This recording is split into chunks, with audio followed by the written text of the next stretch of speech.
Hello students, welcome to the class on educational psychology. And today I'll be talking on intelligence. I have some objectives in mind. One, understanding nature of intelligence with reference to individual differences. Two, understanding meaning of the concept of intelligence with reference to the expert views in psychology. Then understanding the role of heredity and environment as determinants of intelligence. Then the last one, to be familiar with the educational use of concept of intelligence. Now let us see how we can have a detailed account. First, to begin with nature. It is really not an easy task to define intelligence in exact terms. The reason being the absence of physical correlate where we could place this concept safely. In fact, in early 19th century, most of the thinkers that thought difference in human abilities or intelligence could be attributed to some identifiable physical properties. To begin with brain. And here they surveyed the structural composition of brain. The measured bumps on the head were searched in relation to greater and smaller amounts of ability possessed by an individual. This science was called phrenology, which enjoyed enormous acceptability for quite some time in the historical advancement of intelligence concept. Although this belief has lost its impetus, yet the contemporary cognitive psychology information processing ability has skillfully spotlighted brain as the center of multiple processes, that is abilities. In their efforts to understand the nature of intelligence, the psychologists have come to use three models of R approach. One, biogenic, second, psychogenic, and third, operational. Let us start with biogenic. Biogenic view is rather rooted in the idea that human beings or animals must survive facing continuous challenges from the environment. The organisms are equipped to deal with the environment by using abilities necessary for their survival on Earth. Incidentally, Francis Galton, the younger cousin of evolutionist biologist Charles Darwin, attempted to relate human organism or its capabilities or capacities to the survival process. He equated intelligence with sensory equipment and also developed a testing program to measure the powers of mind. He believed and also collected some important empirical data to show that intelligence travels through blood and had an adaptive value.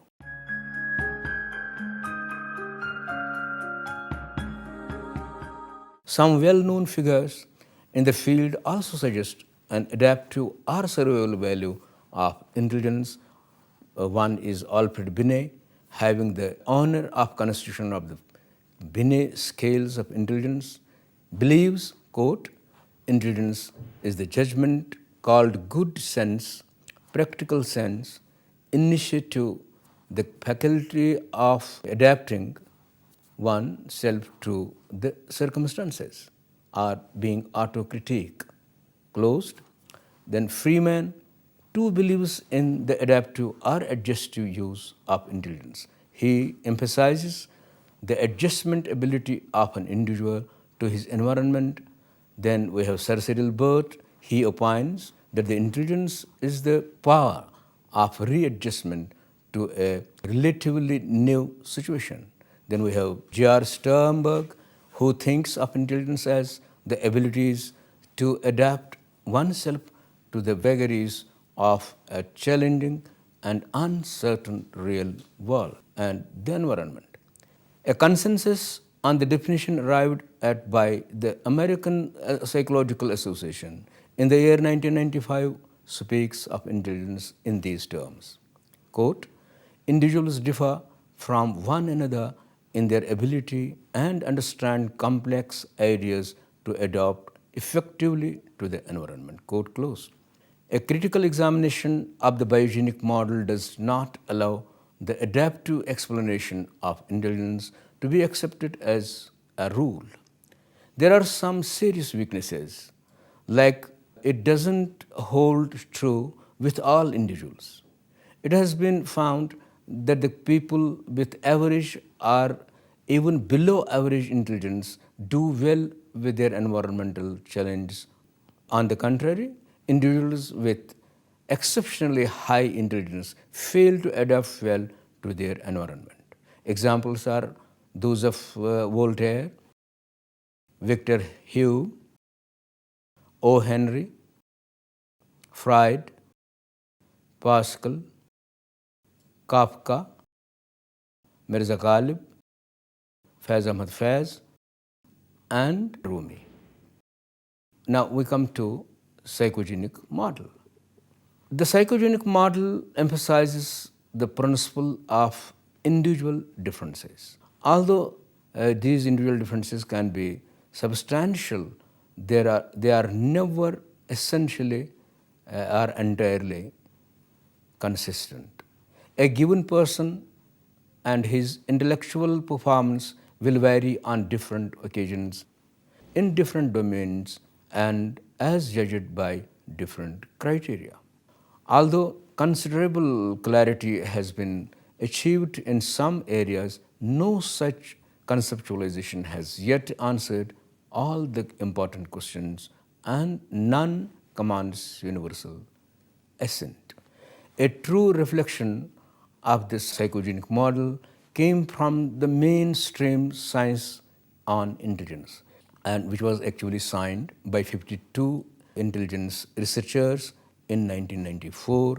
They looked at intelligence as, quote, a very general mental capability that, among other things, involves the ability to reason, plan, solve problems, think abstractly, comprehend complex ideas, learn quickly, and learn from experience. Quote closed. The basic assumption under this approach is that intelligence is mainly an innate ability. To accept this idea, one has to face a dilemma, that is, the innateness of the concept of, on one hand, and the scores obtained by an individual on the other. And intelligence tests which are exposed to environmental influences, under such a condition, how long does intelligence remain as innate property of an individual? And that is the dilemma. R.B. Cattell, an authority in the field, has resolved this quandary by suggesting two types of intelligence. Type A is taken as the genetic potentiality or the basic innate qualities of the individual's nervous system, and the type B as the crystallized intelligence resulting from one's personal experience, learning, and other environmental or fluid influences. But we must take a precaution that the two types of intelligence are mutually interactive and overlapping. That is why we can't assess innateness of intelligence directly or unaffected by the environmental factors. We may add a few more definitions, primarily of this nature. We start with Terman, the ability to think in terms of abstract ideas. Wechsler, the aggregate of global capacity of an individual to act purposefully, to think rationally, and to deal effectively with the environment. Superman, ability to discriminate or perceive differences. Now, the last one is operational approach, or this is also known as experimental approach or laboratorical approach. What is this? This is now you find, if you just deal with this approach, you will find that the confusion that surrounds the adaptive characteristic of biogenic approach or innateness of intelligence as proposed by the psychogenic approach or psychogenic model, the psychologists have found a way to bring themselves out of this dilemma by presenting an operational model. Here, psychologists specify as to what kinds of operations could be taken as the empirical indicators for the reference of their concepts like intelligence, emotion, feeling, perception, etc. etc. Such specifications are taken as the definitions but not constituting a priori knowledge or be analytically true. For instance, in case of the term intelligence, a priori knowledge suggests a conventional dictionary meaning which states that intelligence comes from the Latin verb intelligence, which means to understand. Here we need to define the term understand. By doing so, we shall reach nowhere because we'll be facing one mentalistic concept after another in a rapid succession. It is here, therefore, that the operationalism operates. The empirical indicators of the existence of a phenomena like intelligence are specified in clear terms to enable scientists to do research on a purported phenomena. In a way, Boring was right when he said intelligence is what intelligence tests measure. What intelligence tests measure are certain conditions or performance tasks which define a property or a characteristic purported to be measured. Examples are those of numerical ability, verbal ability, then spatial ability, musical ability, and so on. To sum up, intelligence is a construct which cannot be directly assessed but inferred from the behavior of an individual. Its adaptive use or innateness is again inferred conclusion. The operational approach would always serve as tool to measure intelligence through well-defined indicators. Now let's talk about the determinants. Two identifiable determinants are one, heredity, the other one, environment. Now we start with heredity. What would be the extent of impact of environmental factors on intelligence would be determined by the heredity. Evidence suggests that genetic variation has a significant impact on IQ. Despite the high heritability of IQ, few genes have been found to have a substantial effect on IQ, suggesting that IQ is the product of interaction between multiple genes. Other biological factors correlating with IQ include a ratio of brain weight to the body weight and the volume, and location of gray matter tissue in the brain. An often quoted study, 1937, shows that identical twins reared apart had IQ correlations of 0.79. In other words, even though these genetically identical individuals had been raised in different environments, they still had fairly similar IQs. A fairly exhaustive review of the literature revealed that IQ correlations, we have a table here, and this is table 1 on IQ correlations. First is unrelated children reared apart, and 4 studies are there, and the correlation has been found as 0.1. Then we have foster parents and their children. Again, there are 3 studies, but their correlation is 0.2. Then siblings reared apart, we have a correlation of 0.47. Then siblings reared together plus 0.55. Then we have identical twins reared apart. There are 4 studies in all, and the correlation comes to plus 0.75. Then identical twins reared together, there are 14 studies, and the correlation shows plus 0.87. And then grandparent and grandchildren, there are only 3 studies, and their correlation shows a positive of 0.27. Then parent and child, it is a positive of 0.50. There were 13 cities in all. Then this whole table shows that genetic factors are indeed involved in determining IQ. The closer genetic relationship, higher the repeated IQ correlations. Now, environmental factors.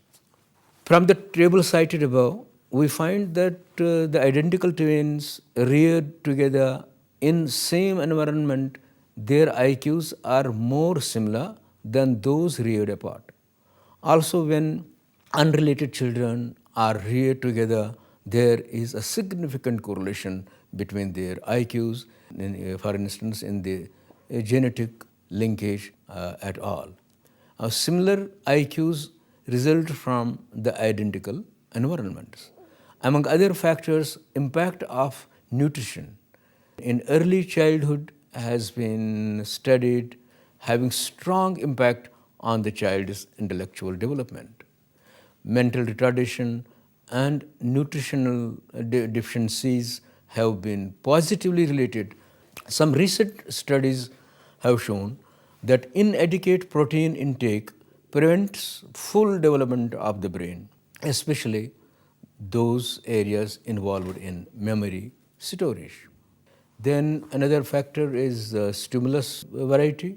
It is yet another environmental factor impacting intelligence. Hunt has shown that more children see, hear, and touch in early childhood, more they would like to acquire in later childhood. The key to cognitive growth is matching the child's present intellectual ability with just the right amount of stimulus variety to bring out the mutual desire to continue learning. The other crucial environmental ingredient is intellectual development is past experience. In a learning situation, children who learn to master one problem are able to transfer this knowledge to other problems he may encounter later. On the basis of his studies, Bloom 1964 lists 3 environmental factors which are important in developing child's intellectual abilities. These are 1. The amount of stimulation children receive for verbal development. 2. The amount of affection and reward children receive for verbal reasoning and accomplishments.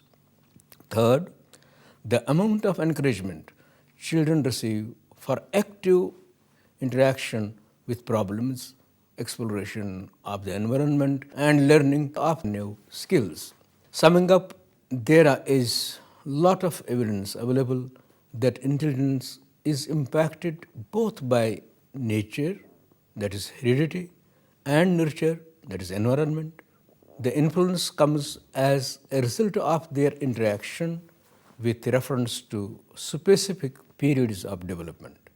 The impact is large in early stages and lesser in the later period, including adulthood and old age. Let us conclude this lecture. To define intelligence in most objective terms is really a difficult task. There seems no agreement among experts, psychologists, and test constructors as to what is to be called intelligence.